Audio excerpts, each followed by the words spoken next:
तिउनमा नुनै रहन्छ। तपाईको घरमा चाहिँ हाम्रो छोरी भोक भोकै बस्नु हुन्छ।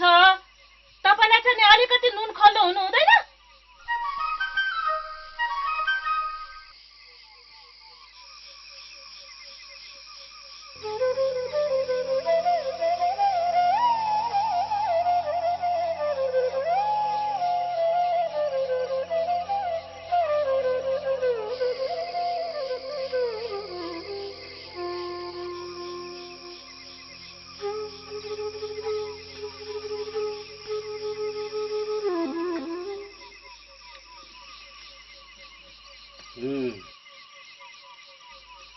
आफै भाँडा माझ्ने अनि सुत्ने।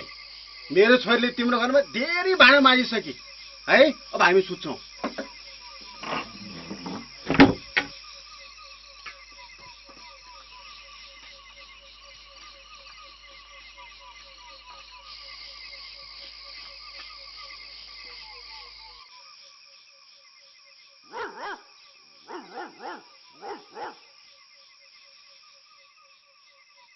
बिचरा मलाई नदेखेर साह्रै न्यास्रे जस्तो छ।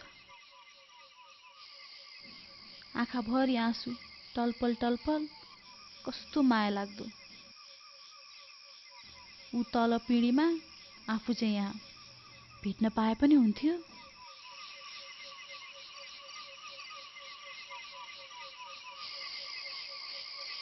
गौरी त आजकल राम्री भएछ नि त।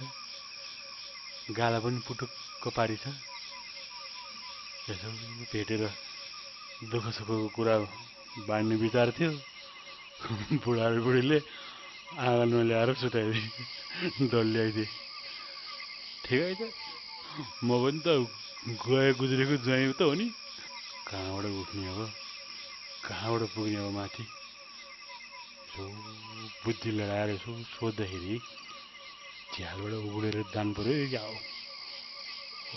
छाना भत्कियो भने बर्बाद फेरि।